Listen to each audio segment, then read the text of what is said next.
সংঘাতে মার খেতে খেতে কাহিল ইউক্রেন এবার রাশিয়াকে জরিমানা করবে। নতুন করে কোন দোষটি করল রাশিয়া? অভিযোগ কিন্তু গুরুতর, গ্লোবাল ওয়ার্মিং। চলমান সংঘাতের ফলে গ্রিনহাউস গ্যাস নির্গমন বেড়ে যাওয়ায় যে ক্ষতি, তার জন্য রাশিয়ার কাছ থেকে প্রায় $44 বিলিয়ন দাবি করার পরিকল্পনা করছে ইউক্রেন। দেশটির একজন মন্ত্রী সংবাদ মাধ্যম রয়টার্সকে এমনটি জানিয়েছেন।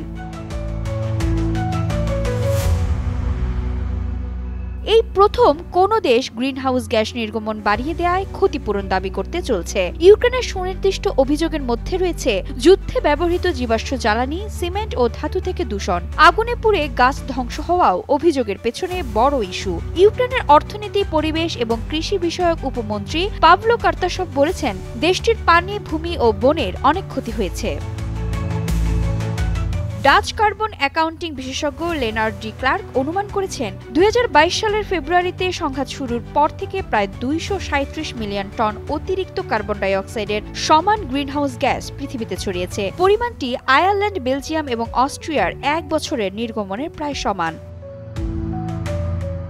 সংবাদ মাধ্যম রয়টার্সকে ডি ক্লার্ক বলেছেন, তিনি 2022 সালে নেচারে প্রকাশিত একটি গবেষণার উপর ভিত্তি করে ইউক্রেনকে ক্ষতির হিসাব করতে সাহায্য করেছেন। কার্বন ডাই অক্সাইড থেকে সমাজের ক্ষতির একটি ধারণা থেকে তিনি হিসাবটি করেছেন। সেখানে তিনি দেখিয়েছেন, প্রতি টন কার্বন নির্গমনের তথাকথিত সামাজিক খরচ প্রায় $185। এক্সট্রিম মশার কয়েল প্ল্যান্ট ফাইবার দিয়ে তৈরি, ডেঙ্গু, চিকুনগুনিয়া বাহি সহ যে কোনো মশার বিরুদ্ধে দেয় এক্সট্রিম সুরক্ষা। লেনার্ড ডি ক্লার্ক বলেছেন, ইউরোপ কাউন্সিলের একটি নতুন ক্ষতিপূরণ প্রক্রিয়ার মাধ্যমে দাবি জমা দেওয়ার প্রস্তুতি নিচ্ছে ইউক্রেন। দেশটির 70,000 মানুষ সংঘাতের কারণে ক্ষতিপূরণ চেয়েছে। একটি কমিশনের মাধ্যমে সমস্ত দাবির ব্যাপারে সিদ্ধান্ত নেওয়া হবে।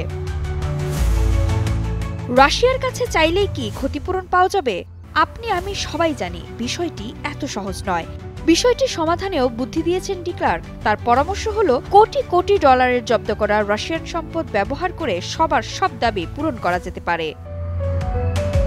যে দোষে রাশিয়াকে দায়ী করা হচ্ছে, ইউক্রেন কি একই দোষে দোষী নয়? ইউক্রেনের মিত্র পশ্চিমা শিবিরের নিয়ন্ত্রণে থাকা সংবাদ মাধ্যমগুলোর প্রচার করা একপেশা তথ্য থেকে ইউক্রেনের অপরাধগুলো খুঁজে পাওয়া কঠিন।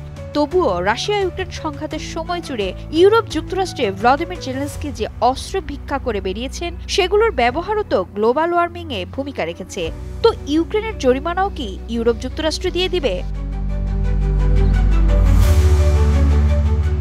ফ্রান্স থেকে 100 রাফাল যুদ্ধ বিমান পাবে ইউক্রেন। দেশটিকে $710 মিলিয়ন মূল্যের নতুন সামরিক সহায়তা প্যাকেজ দেবে স্পেন। দেশটি ঘোষণা দিয়েছে, ইউক্রেনের লড়াই তাদেরও লড়াই। $105 মিলিয়ন অস্ত্র বিক্রির অনুমোদন দিয়েছে যুক্তরাষ্ট্র। এবার ইউক্রেন তার আকাশ প্রতিরক্ষা ব্যবস্থা রক্ষণাবেক্ষণ করতে পারবে। ওইসব ব্যবস্থার লঞ্চারগুলো M901 থেকে M90 তে আপগ্রেড করা হবে। ফলে একসঙ্গে বেশি বেশি ক্ষেপণাস্ত্র ছুটতে পারবে ইউক্রেন। এসব থেকে কার্বন নির্গমন হবে না।